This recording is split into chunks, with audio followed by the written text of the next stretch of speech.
decía que José Ramón Mariño ya estuvo con nosotros a finales del año pasado. Creo que fue José Ramón, bueno, buenos días. Buenos días. Finales, buenos días. creo que fue finales, Sí, ¿no? sí, fue a finales del 2014. En diciembre, puede ser más o menos. Me Bueno, suena. ya la memoria no me alcanza. Creo que sí, creo que por ahí, ¿no? Diciembre.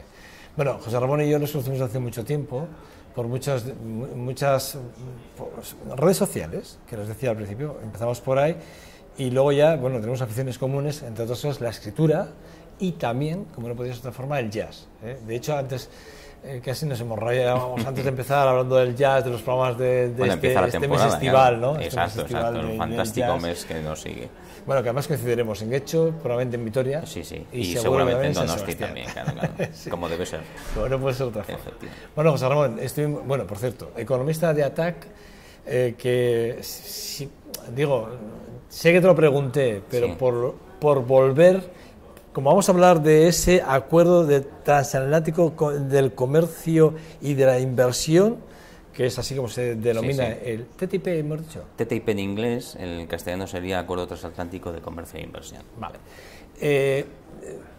Para hablar de este acuerdo, ¿vale? Deberíamos hablar primero de ATAC. ¿Qué es ATAC? Tú eres el economista de ATAC, uno de los economistas. Bueno, sí, hay muchos. Somos una organización de nivel mundial que fundamentalmente se dedica a temas vinculados a la economía y a la financiarización de la economía. Seguramente a la gente lo que más le sonará, que fue el origen de ATAC, es la famosa tasa Tobin, aquella tasa que se iba a cobrar. Sí, ya hablamos de ella, correcto. Que se iba a cobrar por las transacciones financieras, una cantidad muy pequeñita que lo que pretendía era reducir las propias transacciones, porque eso luego afecta mucho a la economía mundial y a los desequilibrios mundiales. Además, permitiría una recaudación que serviría para financiar estrategias de desarrollo en los países que necesitan precisamente un desarrollo equilibrado. Bueno, hablábamos de TTIP, pero hablábamos, y además el que vuelvas a estar aquí con nosotros es volver a retomar un poco esta conversación por el tema de concienciar. Estamos viendo además cómo las redes sociales, desde que tú estuviste en este programa, no es porque estuviste en este programa, evidentemente, ha coincidido, ha sido una mera coincidencia, ¿no?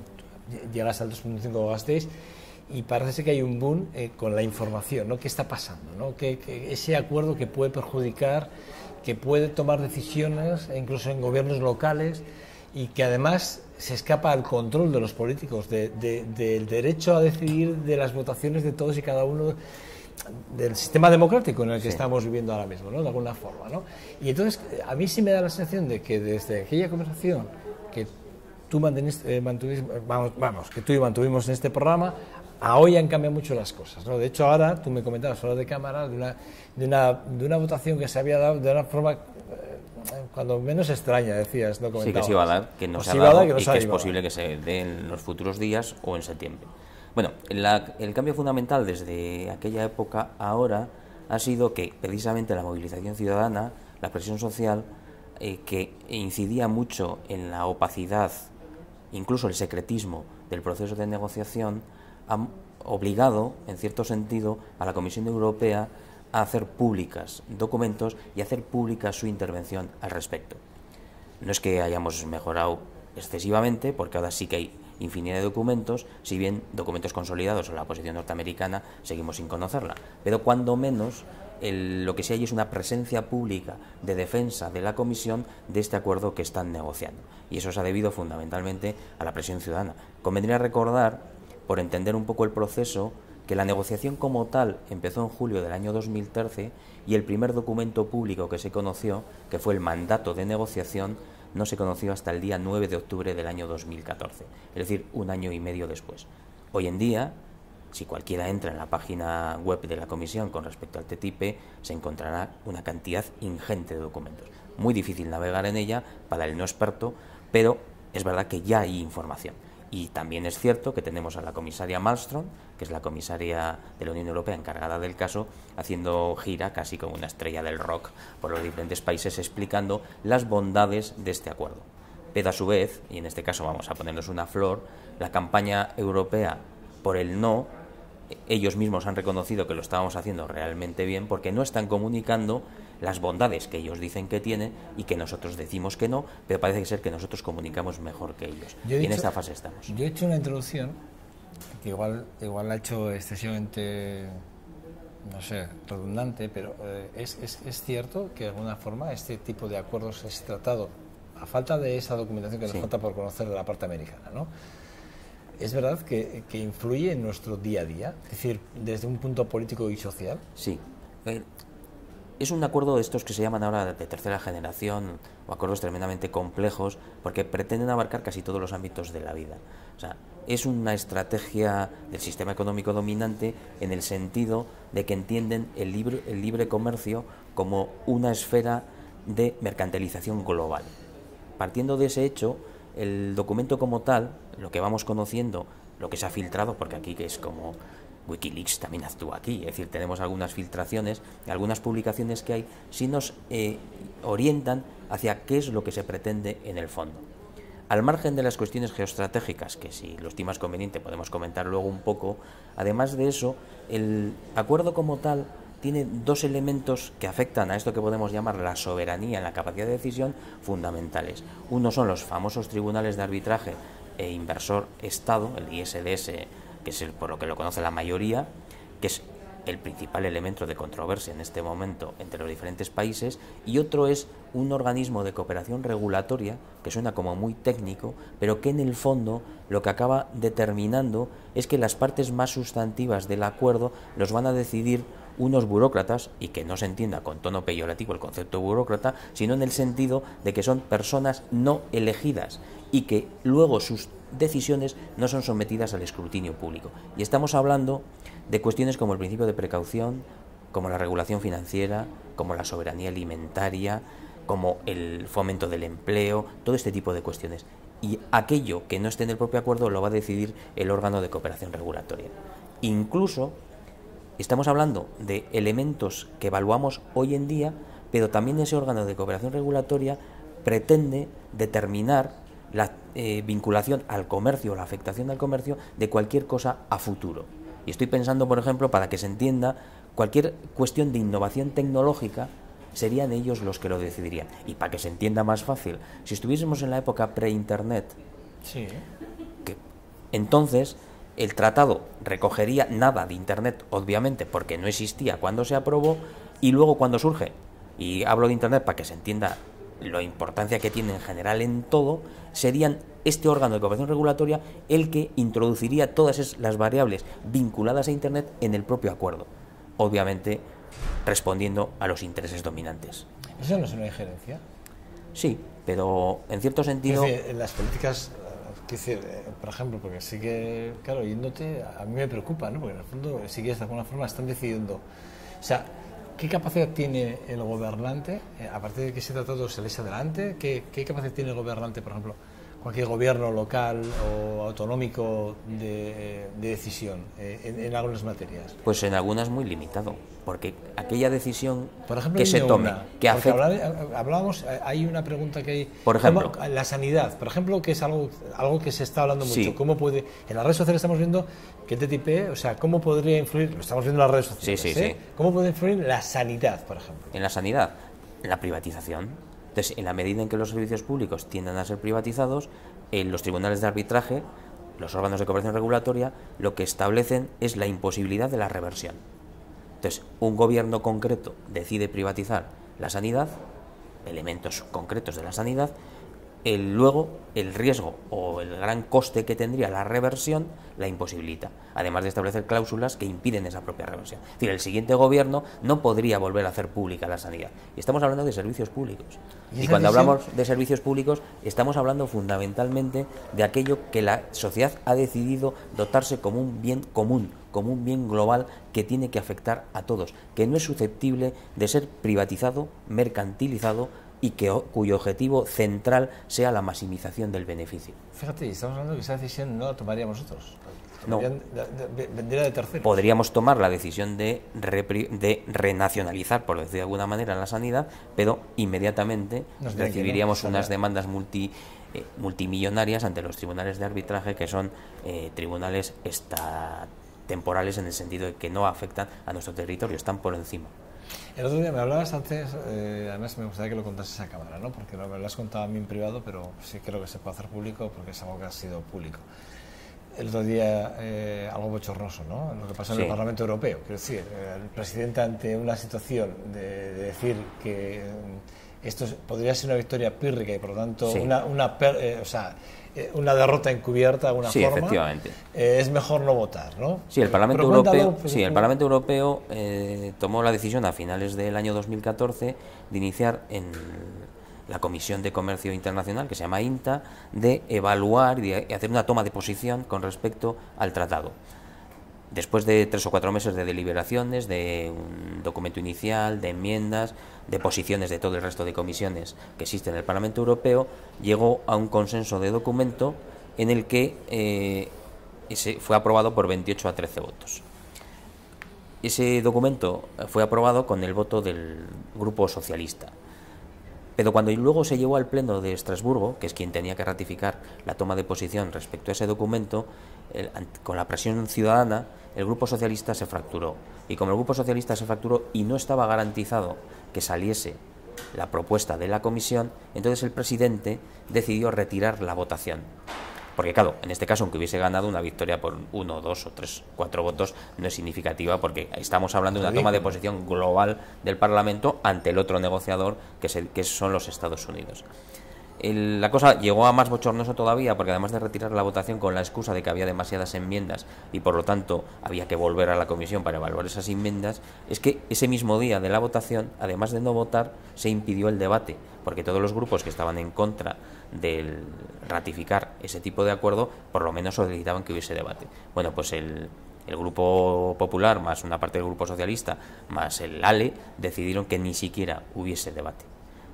Es cierto que hay otra vez comisión la semana que viene, creo que el día 2, y ahí decidirán si se lleva otra vez de nuevo al Parlamento en la última sesión que queda, que es la del 7 o el 8 de julio, o si ya se retrotrae a septiembre. Yo intuyo que hasta septiembre no se volverá a hablar del asunto, pero ya lo veremos. Pero en cualquier caso será porque lo van a cocinar antes. Por supuesto, por supuesto. Desde luego te garantizo que al Parlamento Europeo a la votación no llega si no tienen garantizado un éxito cuando menos significativo. Hay ATAC, ¿cómo lo estáis haciendo? Porque intentéis paralizar ese acuerdo, pero ¿se puede realmente paralizar o no? Sí, bueno, no solo ATAC, hay muchas más organizaciones que están en la campaña europea ante el no. Sí, de hecho hay una oposición ciudadana muy importante y eso es lo que ha hecho cambiar de opinión al Partido Socialista, por ejemplo.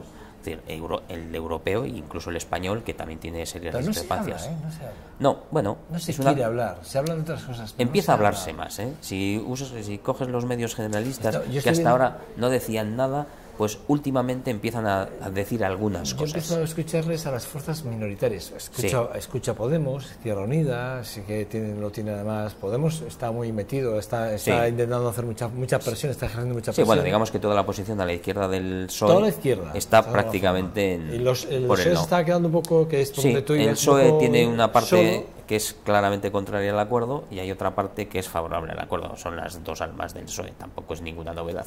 Entonces, es cierto que muchas veces hay una oposición a aspectos muy concretos y no a otros. Aquí funciona un mantra que quizá que se entendiese bien, que es el concepto del libre comercio. Es decir, claro, cuando alguien se opone a un tratado como el Acuerdo Transatlántico de Comercio e Inversión, da la sensación que se opone al libre comercio, y no es cierto. O sea, no es que en la campaña del no se oponga al comercio, lo que se pretende es que no se haga el comercio como se pretende en este tipo de acuerdo, que fundamentalmente lo que hace es otorgar el poder a las corporaciones transnacionales.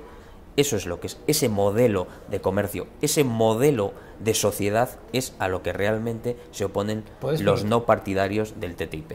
¿Puedes hacer un ejemplo, poner otro ejemplo claro en este punto? Es decir, así hemos puesto de sanidad. A nivel de comercio, ¿cómo afectaría? A ver, la cuestión fundamental es que si se liberaliza... Bueno, estamos hablando de suprimir las barreras arancelarias, sí, eso está claro, y de suprimir una parte muy significativa de las barreras no arancelarias. En la anterior entrevista que hicimos, ¿recuerdas que hablamos del tema, por ejemplo, de las patentes? ¿Te acuerdas? Sí. ¿Cómo quedaban? ¿Te acuerdas que hablamos de ellas? Sí, claro, porque pretenden prolongarlas. Vale. En este caso, ¿qué pasaría? O sea, hablamos de las patentes en su día. Hoy vamos a hablar del comercio. El comercio directamente, ¿cómo se vería afectado con este tratado? O sea, es decir, Bueno, el comercio es una cosa muy general, es decir, porque todo es muy global. Es decir, todo es comercio. Es decir, al final, global, claro, sí. si se pretende liberalizar el comercio, lo que estamos hablando es del movimiento libre de mercancías entre un lado y el otro. Y eso afecta a todos los sectores. Sí, sí. Entonces, habría que hablar... ¿Cómo afecta? Lo que se pretende es que se incremente sustancialmente el comercio transatlántico. Que se incremente el comercio transatlántico, y ya vamos a hablar de política económica, supone la reducción del comercio interior. Esto, que es un análisis que hicimos hace ya un tiempo, también es como pegarse un tiro en el pie al proyecto de Unión Europea. Porque si yo lo que hago es reducir, por ejemplo, entre España y Alemania un 30% nuestro comercio interior para transformarlo en comercio exterior, evidentemente como cohesión europea es un tiro en el pie.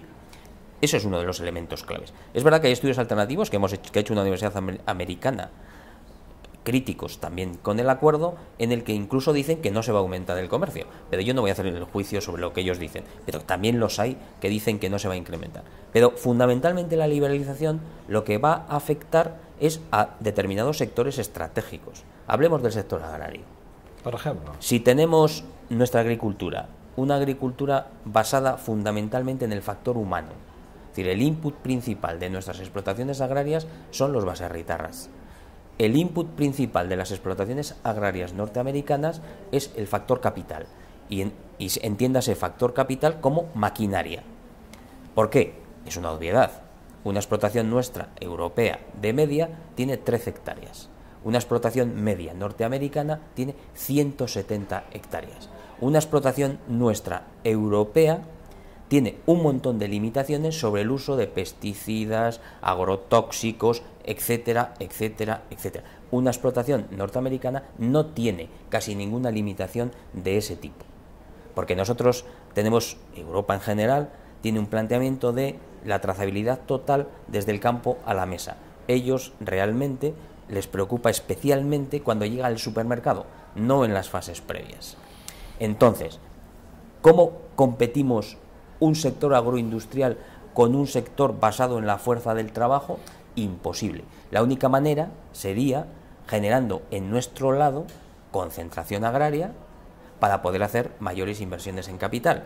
Si hacemos concentración agraria, estamos hablando de pérdidas de puestos de trabajo en el sector agrario, evidentemente, estamos hablando de desforestación rural, estamos hablando de reequilibrio medioambiental, etcétera, etcétera. Y fuera de la competitividad. Por supuesto. Porque, claro, por supuesto. Lo que hace es que haya más confluencia de más puntos, de los más fuertes económicamente hablando en cualquier sector, para intentar competir de alguna forma. Claro, es que esa es la única posibilidad. De hecho, aquí es la unión la que va a hacer la fuerza en este caso. Sí, en el sector agrario sí es cierto que incluso la propia industria agroalimentaria, teóricamente, debería de ser favorable al acuerdo, porque estamos hablando de intercambios, por lo tanto de mejorar su capacidad de beneficios, ha hecho un aviso especial a la Comisión diciéndoles ojo con la reducción de aranceles, ojo con este planteamiento, porque sienten que ven amenazados incluso las estructuras agroindustriales. Porque, por ejemplo, con el tema agrario se da una peculiaridad con respecto a los aranceles, es que el arancel que nosotros le cobramos a Estados Unidos por ingresar sus productos aquí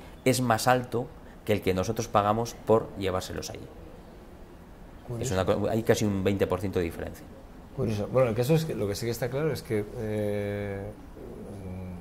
a mí me has dejado un poco con el tema claro, porque si estamos hablando de políticas sociales, que también se verían afectadas, ¿no? Sí. Pero bueno, políticas sociales, políticas económicas de empleo, ¿no? Que afectaría claramente, quiero decir, porque habría una reducción claramente de bueno, con el tema del empleo, por ejemplo, que es el principal argumentario que tiene la Comisión es que un acuerdo de este tipo, fundamentalmente, lo que facilita es crecimiento económico y creación de empleo. Son las dos ideas, aparte de la geopolítica, insisto, son las dos ideas básicas. Claro, es verdad que como ideas fuerza está muy bien, porque en una situación de crisis como la que padecemos, hablar de crear empleo y hablar de crecimiento económico que se asocia a la creación de empleo está bien. Se podría discutir, y eso ya es otra cuestión, si el criterio de crecimiento económico, como se configura desde la ideología dominante, desde el mainstream económico, el PIB, es positivo o no. Pero no vamos a entrar en ese debate. Pero claro, vistos sus análisis, que los hemos estudiado a fondo, los estudios de impacto que han presentado adolecen de evidencias de que no están enfocados adecuadamente.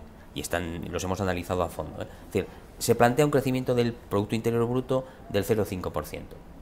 Un crecimiento del Producto Interior Bruto del 0,5%, permíteme la anécdota, cuando el Estado español decidió hacer la contabilización diferente del Producto Interior Bruto porque le convenía con respecto a la normativa que tenía que cumplir con respecto a Europa del déficit, introdujo las drogas y la prostitución. Sí, bueno, eso supuso en el PIB más de un 2%, sí. Para que se vea qué supone el tratado con respecto a eso, ¿no?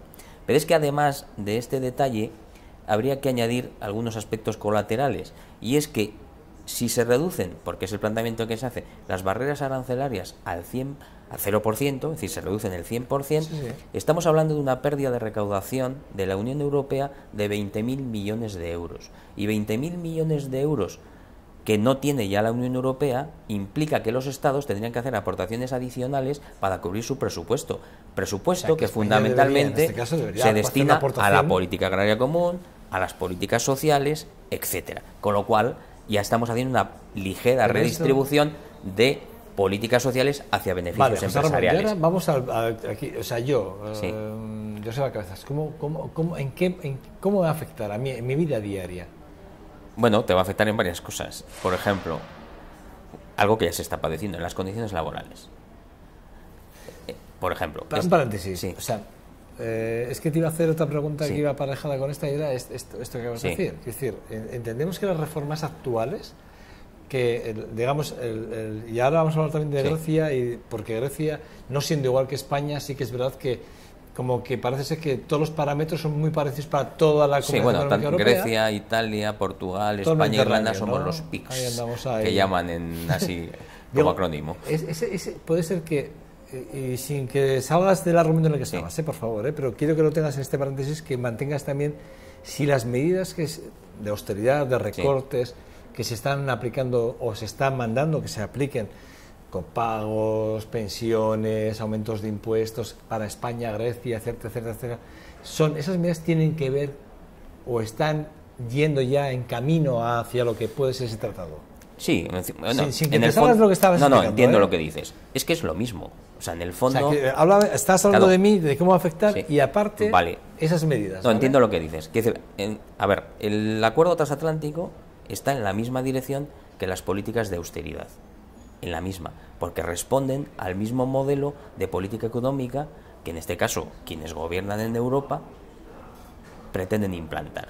O sea, la idea fundamental del TTIP precisamente es esa, es que la economía europea sea competitiva desde el punto de vista de la exportación.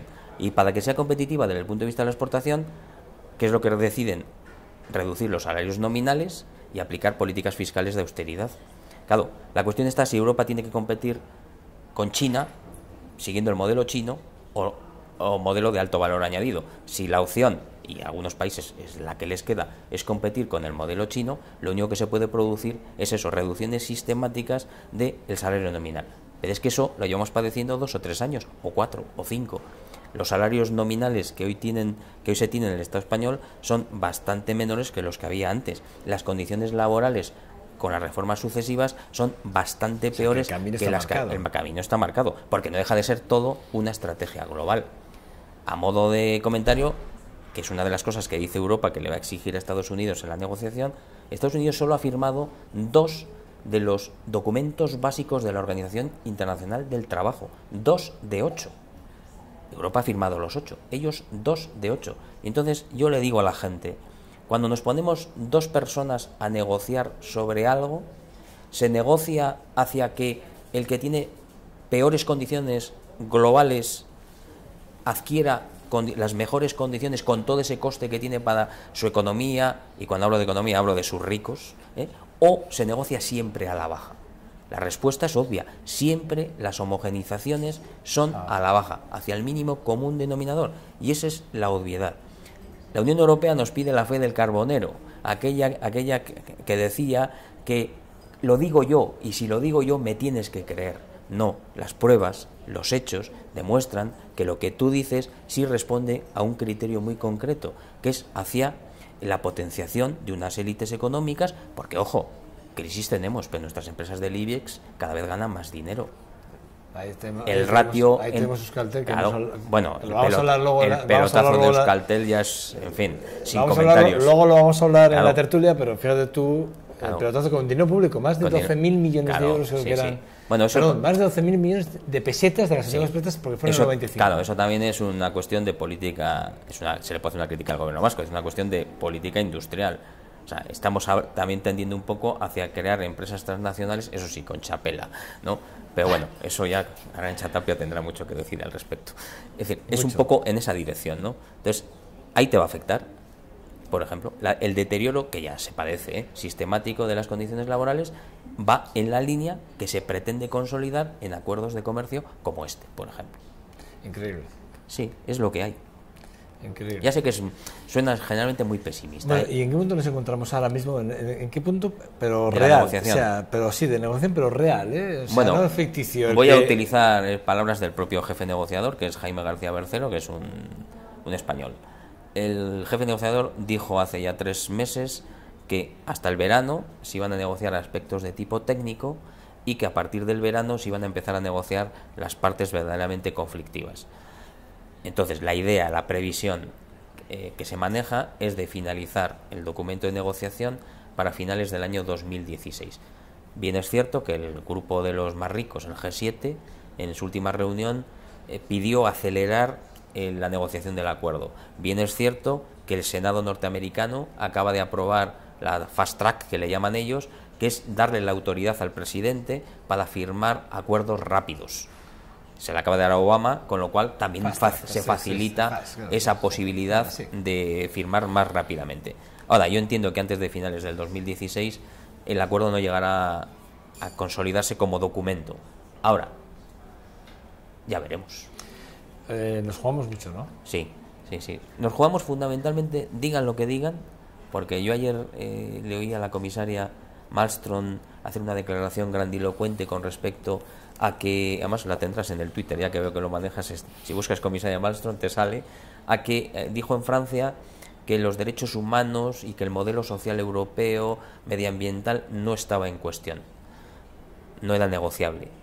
Yo, desde mi modestia, le digo, si no es negociable, ni, digamos, esa idea de la ilustración que nos alumbra a los europeos, los de la Revolución Francesa, legalidad, igualdad, fraternidad, los derechos sociales, las políticas de solventar las dificultades de nuestros ciudadanos, etc. Si no están encima de la mesa, ¿qué ponemos encima de la mesa para negociar con los Estados Unidos y nos abran sus mercados? Yo, si me diese una respuesta factible a esa, incluso tendría la fe del Carbonero. Va a ser que no. Va a ser que no. Va a ser que no. Ya para acabar, pero sí que me gustaría que fuésemos a Grecia, que hablásemos de Grecia, ¿no?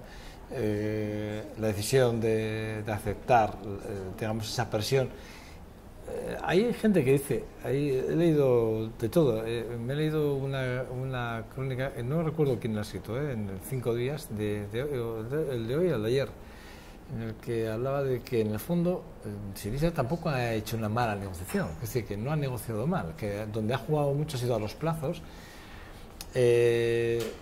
pero que realmente, bueno, sí que ha roto un cierto compromiso con su electorado, ¿no? Con el electorado en Grecia, pero que no es tan la ruptura con su electorado, que de alguna forma sí que ha hecho también sacarle los colores, le ha sacado los colores a Europa también de alguna forma, ¿no? Le ha hecho que, bueno, que, a ver, bueno, que la usura tiene un precio de alguna forma, ¿no? Antes de comentarte la negociación de Grecia con el Eurogrupo, decirte que Grecia ya dijo también, desde que gobierna Syriza, que ellos no iban a ratificar el TTIP. Sí, eso. Con lo cual, como ellos han dicho que no iban a ratificar el TTIP, si hay una cuestión también de fondo que se está discutiendo es si el acuerdo como tal, una vez que finalice, debe de ser ratificado por los Estados o no debe de ser ratificado por los Estados. Hay una pregunta en el Tribunal Europeo de Justicia y cuando lo resuelva sabremos si con que vote el Parlamento Europeo es suficiente o deben los diferentes Estados ratificarlo. Evidentemente la pregunta que se hizo al Tribunal de Justicia era porque ya hay estados que han dicho que no y hay otros que igual en un momento dado también su correlación de fuerzas hace que digan que no. Claro, evidentemente. Una vez dicho esto, A mí, la principal reflexión... Perdona, no has dicho esto como diciendo, no has dicho nada, has dicho una cosa súper importante, pasa que igual queda un poco ahí en el aire, pero queda ahí... Sí, claro, es una cuestión fundamental, porque luego... porque al final, cuando incluso, hay que ir a votar... por ejemplo, exacto, o sea, aquí podemos estar... Vamos a hacer un equivalente, porque seguramente la gente lo tiene en la memoria, en la retina. Estamos hablando de algo parecido a la incorporación del Estado en la OTAN. Vale, está bien. Para que nos entendamos. De hecho, la propia Hillary Clinton, que puede ser la futura presidenta de los Estados Unidos, y algún comisario europeo, ya le llaman al TTIP la OTAN económica. Y la comisaria Malmström, una de sus principales intervenciones públicas fue ir a explicar el TTIP en su vertiente energética y su vertiente geopolítica a la sede de la NATO, precisamente. Con lo cual, el paralelismo es evidente. Vale, está claro. Clarísimo, sí. Yo, del asunto griego, esto da para varios programas, pero del asunto, no te preocupes. Ya podemos hablar, ya hablaremos de ello. A mí, lo sí. fundamental que queda en cuestión, me parece a mí, es que nos venden, en general, que la economía es un derecho natural, que está por encima del bien y del mal, y que hay ciertas cosas que, como pertenecen a una esfera a la que nosotros no tenemos intervención, son inamovibles. Entonces, la primera constatación es de que Syriza ganó el gobierno, las elecciones en Grecia, y hizo gobierno, ya esa verdad tan absoluta ya no lo era tanto. Ya algo que 15 días antes era absolutamente innegociable, pasó a ser susceptible de negociación, con las presiones que sean, con la capacidad del Fondo Monetario Internacional, bueno, del Eurogrupo en general, sí. Con lo que se quiera. Pero ya había cosas que antes se decía que imposible, la deuda hay que pagarla y punto. No se pasaba. Bien, es cierto, y aquí me vas a permitir otro pequeño apunte, que cuando hablamos de deuda de un Estado, no lo asociemos con nuestras finanzas personales. La deuda pública no es igual que mis cuentas en el banco, y mis números rojos de la deuda pública no es lo mismo que mis números rojos en la cuenta del banco. Pero aquí lo hemos mezclado, y además desde un punto periodístico, además hay intereses. Con errores. Claro, es que ese es el planteamiento, porque al final, pongamos el ejemplo norteamericano, digo por el equivalente dólar. Es que me parece muy importante. Y oro. Es decir, al final, cada vez que se hace una emisión de deuda pública o se hace un pago a China o se hace un pago en Estados Unidos, por ejemplo, es una anotación contable en la Reserva Federal. Cada vez que se mueven millones de banco a banco, es una anotación contable en la Reserva Federal. Y en todo caso, por usar una expresión muy simple y muy cotidiana, se puede tirar de la máquina. Y si tú tiras de la máquina, claro, generas inflación, etcétera, las repercusiones. Pero eso es la deuda pública. No es como nuestras finanzas. Cuando se dice las generaciones futuras no van a poder tener lo que yo tengo porque les he dejado yo una deuda tremenda, eso es falso. Ellos van a tener aquello que sean capaces de generar. No tiene nada que ver con la herencia vía deuda pública, por ejemplo. Pero es un apunte, que también a su debido tiempo podremos, sí que son las famosas falacias de la política económica. Pero que es que además, pero yo creo que hay un interés en liarlo. Sí, es una simplificación interesada. Yo creo que sí. Porque en el fondo de la simplificación es para que se entienda, pero realmente se están mezclando los conceptos para distorsionar la realidad en ese sentido. Porque, a ver, después de las políticas de austeridad, el Estado español ha pasado del 60% de deuda pública al 100% de deuda pública con respecto al PIB. Y eso que ha habido políticas de austeridad y cómo las hemos padecido. Es decir, con lo cual, para que se entienda bien el juego de la relación, no es exactamente así, es un poco cómo funciona. Y luego ya has visto también, digo, seguramente la gente lo ha visto en los periódicos, como de repente el Banco Central Europeo antes no aflojaba nada y de repente dice que el famoso QE que se llama, voy a poner miles de millones en el mercado. Ahí va. ¿Dónde estaban? ¿Por qué no los puso hace 2 años? Porque es política económica. Y deciden cuando lo deciden. Y no es que tuviese el dinero guardado en una caja, simplemente ha hecho emisión. O sea, eso es un poco la cuestión, ¿no? Y ese tipo de cosas son las que lo diferencian del sueldo que cobro, y como cobro un sueldo, puedo gastar hasta donde puedo gastar. Y si no voy al banco, le pido un préstamo, y si no, en fin, para que se entienda esa diferencia. Varoufakis ya, esto que tú estás diciendo, Varoufakis ya lo dijo, y lo dijo además en varias intervenciones. Y al que no me acuerdo cómo se llama, el de gafitas que es el que está llevando la negociación. El del Eurogrupo, del Eurogrupo, sí. Le sentó muy mal. Fue cuando no le quiso dar la mano, ¿te acuerdas? Fue ese momento, le dijo, bueno, hace una emisión. Bueno, porque era la época en la que era la primera negociación, el primer toma de contacto, era la troika. Pero y entonces... esto que tú estás diciendo ya lo dijo Varoufakis. Sí, se lo dijo a la cara y no le gustó que se lo dijera en una rueda de prensa de todos los medios de comunicación. Claro, porque es que al final... Pero esta fue la expresión, dijo, hombre, es muy fácil, hay que generar, no generes tanta deuda, saca dinero, hacemos una inyección y resolvemos el problema, no tenemos un problema. Sí, bueno, pero hay ejemplos, muchos ejemplos de pero países... eso lo dijo claro, de países que han impagado, por ejemplo, y luego el impago de deuda les ha permitido repotenciar, porque han destinado los fondos a potenciar su política industrial y su política económica y han salido antes de la situación. Y luego cuando se dice que los inversores no van a acudir entonces a financiar, el inversor acude ahí donde obtiene... Si me lo permites, igual es un atrevimiento por mi parte, José Ramón, si me lo permites. Sí, claro. Probablemente será un atrevimiento, pero yo, con tu permiso, sí que es verdad que si vamos a la reunificación de las Alemanias, si recuerdas, esto fue lo que sucedió. Hombre, claro. Y además, Alemania está en una situación económica horrorosamente mala dentro de esa unificación, y si no se le llega a perdonar deuda por todos los Estados miembros a Alemania, ¿dónde estaría Alemania hoy en día? Y la guerra mundial, la deuda de la guerra mundial. Y quiero decir que lo que hoy está muy bien visto, o mejor dicho, la situación de un país como Alemania viene dada de una condonación de una deuda, no se le permite a otros países. Claro. Vale, está bien, Grecia está claro que no lo ha hecho bien, mintieron en sus balances. Bueno, bien, pero quiero decir, a ver, pero te voy a hacer una precisión, mintieron en sus balances, pero mintieron en sus balances asesorados por quien aspira en este momento a ser presidente del Eurogrupo, que es el ministro de Economía de España, que pertenece a Goldman Sachs, y fueron los que hicieron los ajustes contables pertinentes para, digamos, engañar a Europa. Pero no se cuenta. ¿Para qué? No conviene. Pero es que te dice que cosas como esas, en lo que son este mundo que está por encima insisto, del bien y del mal, de cosas como esas hay infinidad. Bueno, José Ramón, como sé que te vamos a tener a partir de septiembre todas las semanas con los dos en este programa, hablaremos, nos tendrás al día, pero hablaremos de muchas más cosas. Sí, hay muchas, creo que hay muchas vertientes que conviene conocer un poquito. Hay una que me preocupa mucho y que he visto que tenéis un documento, lo que pasa es que es del 2010, cuando habláis de las pensiones. Y visto desde un prisma... Sí, sobre la sostenibilidad, por ejemplo. Por ejemplo. El Pacto de Toledo, por ejemplo, que a mí tanta guerra me da y que a mucha gente, todo el Pacto de Toledo es la base fundamental de la política de sostenibilidad. Los conflictos del sistema de reparto y los sistemas de capitalización. Que nadie quiere tocarlo, nadie quiere meterle mano ahí.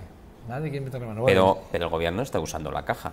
Sí, el plan de las pensiones sistemáticamente. Hombre, claro, pero quiero decir, pero nadie quiere hablar de ello. Y a mí sí me gustaría que, por ejemplo, pero si te das cuenta, en general los políticos, yo entiendo, no conozco el mundo de la política, pero igual le puedo entender.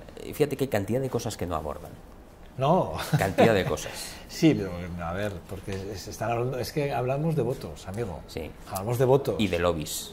Y te lo ves, bueno, y sobre todo lo hacemos a través de la mentira o la falsedad, o contamos verdades a medias. Ahí te voy a echar la piedra. Aquí los medios de comunicación tienen mucho que ver. Sí, hombre, a ver, hay muchos medios de comunicación muy interesados económicamente, efectivamente. Eso está claro. Aquí hay mucha pasta detrás de la información, exacto, de los grandes titulares y de la letra pequeña. Y luego del fondo, la forma y sobre todo la intencionalidad de cada uno de los redactores, etcétera, de los medios de comunicación, de todos. Fundamentalmente en una idea perversa que es la asunción por el conjunto ciudadano de todas las ideas neoliberales. José Ramón Mariño, gracias. Muy bien. Un placer, ¿eh? Gracias a vosotros. No sé cuándo te vas de vacaciones, ¿coges vacaciones o no? Sí. Voy a hacer una excursión a Polonia a partir de final del mes de julio. Qué bien. Qué envidia me das. Bueno, nos vemos en los festivales, ¿vale? Pero hablamos de jazz, mucho más interesante. Que nos gusta mucho. Lo criticaremos como corresponde, si no nos gusta, pero ya no vamos a criticar tanto. Yo siempre me quedo satisfecho, ¿eh? Por cierto, ¿viste los ZZ Tops? No, fui al día siguiente a ver a los de Colors. Bueno. Los ZZ Tops no fui a verlos, pero me dijeron que el sonido estaba muy bajo y que... Sí, bueno, no estuvieron mal. El Television estuvo mucho peor. Bueno, me gusta. Muy bien. Como me encanta hablar contigo también de música. Cuídate mucho. De acuerdo. ¿Vale? Bueno, un abrazo. Un placer. Bueno, a ustedes nada, pausa para la publicidad y vamos con la tertulia, que nos están esperando ya tanto Pachi Gómez como Hitor Bonilla, que están por aquí ya. Hasta ahora.